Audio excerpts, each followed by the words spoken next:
எனது இழப்பை ஏற்றுக்கொண்டு நான் வாழ ஆரம்பித்தேன். எனது கால்களை இழந்த பிறகுதான் நிறுத்திய விளையாட்டை மீண்டும் தொடர்ந்தேன்.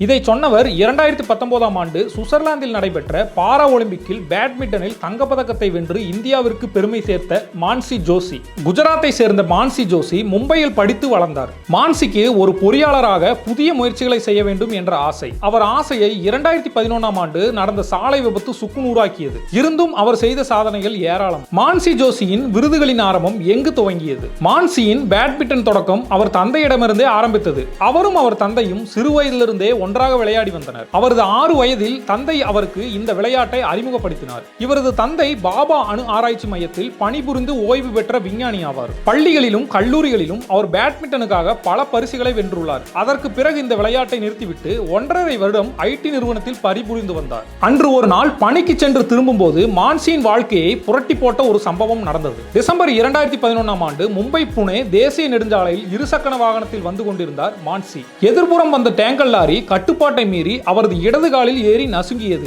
அந்த நிலையிலும் தைரியத்தை வரவைத்துக் கொண்டு கூச்சல் போட்டார். இவரை மீட்டு மருத்துவமனையில் அனுமதிக்கும் போது விபத்து நடந்து சுமார் 10 மணி நேரம் கடந்து இருந்தது. இவரது இடது காலை எடுக்க வேண்டும் என்று கூறிவிட்டனர். 45 நாட்கள் மருத்துவமனையில் இருந்த இவருக்கு 6 முறை அறுவை சிகிச்சை மேற்கொள்ளப்பட்டது.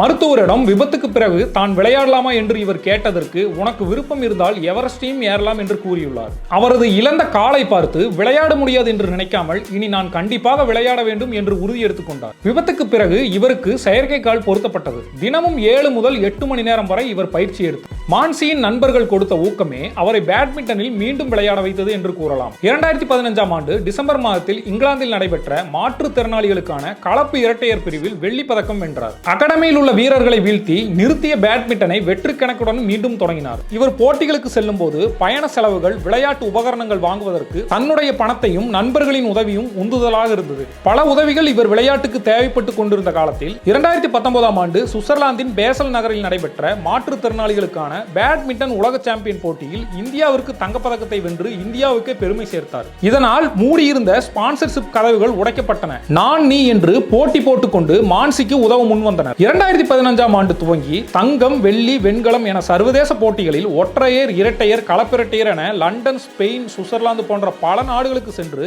எல்லா ஆட்டங்களிலும் பதக்கங்களை வென்றுள்ளார். டைம் இதழின் அட்டைப்படத்தில் இடம்பெற்ற முதல் இந்திய தடகள வீராங்கனை இவர்தான். 2020 பிபிசி சார்பில் உலகின் 100 தலை சிறந்த பெண்களின் பட்டியலிலும் இவர் இடம் பிடித்தார். 2020 Forbes India self made woman என்ற விருதுகள் உட்பட இந்திய அரசால் விளையாட்டுத் துறையில் சாதித்தவர்களுக்கு வழங்கும் அர்ஜுனா அவார்டும் இவருக்கு வழங்கப்பட்டது. சிறு வயதிலேயே தொடங்கிய மான்சியின் பேட்மிண்டன் பயணம் அவரின் விபத்துக்கு பிறகு முழு வேகத்தை எட்டியது என்றே சொல்லலாம். தான் குழந்தை பருவத்தில் இருந்தே விளையாடி கொண்டிருக்கிறேன், அதுதான் எனக்கு மகிழ்ச்சியை தருகிறது என்று கூறியுள்ளார். தனது நல்ல பணியை விட்டுவிட்டு இதை தேர்வு செய்ய யோசித்ததாகவும் பெற்றோர்களின் ஆதரவு தனக்கு முழுமையாக இருந்ததாகவும் அவர் தெரிவித்தார். ஒரு முறை பத்திரிகையாளர்கள் இவரிடம் இவருக்கு நடந்த விபத்து குறித்து கேட்கும்போது, விபத்து குறித்து கேட்காதீர்கள், அதிலிருந்து நான் மீண்டது குறித்து கேளுங்கள் என்று கூறி வியப்பில் ஆழ்த்தினார். மான்சியின் வாழ்க்கை சாதிக்க முயற்சிக்கும் ஒவ்வொரு பெண்ணுக்கும் ஒரு லேண்ட்மார்க்.